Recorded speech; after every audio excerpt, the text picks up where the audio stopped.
Hello everyone, स्वागत है आप सभी का हमारे YouTube channel the education web पर। आज का जो हमारा वीडियो है वो एशियन हिस्ट्री से है, जिसमें हमारा टॉपिक है आज का मौर्य वंश। आज हम लोग मौर्य वंश पे चर्चा करेंगे और देखेंगे इसके महत्वपूर्ण पॉइंट्स को। तो चलिए शुरू करते हैं आज का हमारा वीडियो। मौर्य वंश। मौर्य वंश प्राचीन भारत का एक महान और शक्तिशाली साम्राज्य था, जिसकी स्थापना चंद्रगुप्त मौर्य ने लगभग 321 ईसा पूर्व में की थी। मौर्य वंश का शासन भारतीय उपमहाद्वीप में लगभग 185 ईसा पूर्व तक चला और इसे भारत के इतिहास में स्वर्ण युगों में से एक माना जाता है। जो मौर्य वंश है उसके स्थापना का श्रेय चंद्रगुप्त मौर्य और उसके मंत्री चाणक्य को दिया जाता है। चंद्रगुप्त मौर्य ने चाणक्य की मदद से नंद वंश के शासक घनानंद को पराजित किया और उसके जगह पे उसने मौर्य वंश की स्थापना की।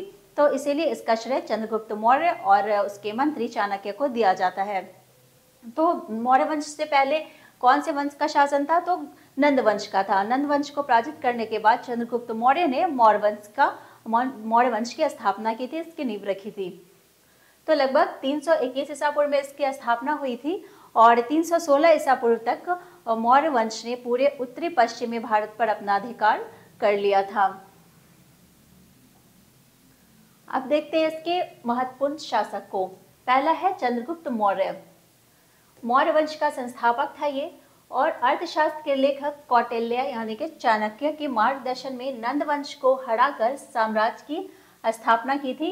इसने चंद्रगुप्त मौर्य ने नंद वंश को हराकर इसके साम्राज्य के स्थान पे अपने साम्राज्य की स्थापना की थी। मौर्य वंश की स्थापना चंद्रगुप्त मौर्य ने। मौर्य साम्राज्य की राजधानी पाटलिपुत्र थी, जो कि वर्तमान में पटना बिहार में है। अपनी आयु के अंत में जैन धर्म स्वीकार किया। ये जो चंद्रगुप्त मौर्य था, इसने लास्ट के अपने समय में इसने जैन धर्म स्वीकार कर लिया था और दक्षिण भारत के श्रवणबेलगोला में देह त्याग दिया। इनकी मृत्यु जो है वो श्रवणबेलगोला में हो गई थी। इसके बाद इसका उत्तराधिकारी बना बिंदुसार। बिंदुसार चंद्रगुप्त मौर्य का पुत्र था, जिसके मृत्यु के बाद इसका उत्तराधिकारी बनता है। 297 से 273 ईसा पूर्व तक इसका शासन चला। चंद्रगुप्त मौर्य का ये पुत्र था। साम्राज्य का विस्तार किया इसने और दक्षिण भारत के अधिकांश हिस्सों पर विजय प्राप्त की, जो बिंदुसार था।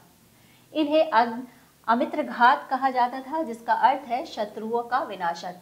यहाँ से प्रश्न पूछे जा चुके हैं कई बार कि अमित्रघात के नाम से किसे जाना जाता था? तो वो बिंदुसार को जाना जाता था और इसका अर्थ होता है शत्रुओं का विनाशक, जो उसके दुश्मन है उसका खात्मा करने वाला। नेक्स्ट है अशोक महान। ये बिंदुसार का पुत्र था और उसके बाद ये उसका उत्तराधिकारी बनता है। 273 से 232 ईसा पूर्व तक इसका शासन चला। बिंदुसार के पुत्र और मौर्य साम्राज्य का सबसे प्रसिद्ध शासक यही अशोक महान हुआ। तो इसी अशोक महान के कारण मौर्य साम्राज्य जो है सबसे महान एवं शक्तिशाली बनकर पूरे विश्व में प्रसिद्ध हुआ, अशोक के कारण।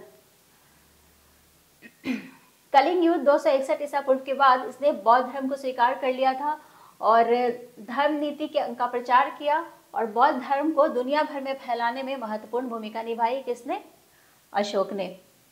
अशोक स्तंभ और शिलालेख से उनकी महानता के प्रतीक मिलते हैं, जिसको हम आगे के वीडियो में देखेंगे एक एक करके कि अशोक के क्या अभिलेख थे, उसमें क्या क्या बातें बताई गई है। मौर्य साम्राज्य के प्रमुख प्रांत। पहला है मगध, पाटलिपुत्र। यह मौर्य साम्राज्य की राजधानी थी और प्रशासन का मुख्य केंद्र था। मौर्य साम्राज्य की राजधानी कहाँ थी? तो वो मगध थी, यानी कि पाटलिपुत्र में थी। दूसरा है उत्तरापद यानी तक्षशिला। साम्राज्य का उत्तर पश्चिमी प्रांत, जिसका प्रशासनिक केंद्र तक्षशिला था। यहाँ से भी क्वेश्चन पूछे जाते हैं कि जो मौर्य साम्राज्य के काल में जो शिक्षा का केंद्र था वो कौन था? तो तक्षशिला था। यह क्षेत्र आधुनिक पाकिस्तान और अफगानिस्तान तक फैला हुआ है। जो ये तक्षशिला का जो भाग है ये अफगानिस्तान और पाकिस्तान तक फैला हुआ है।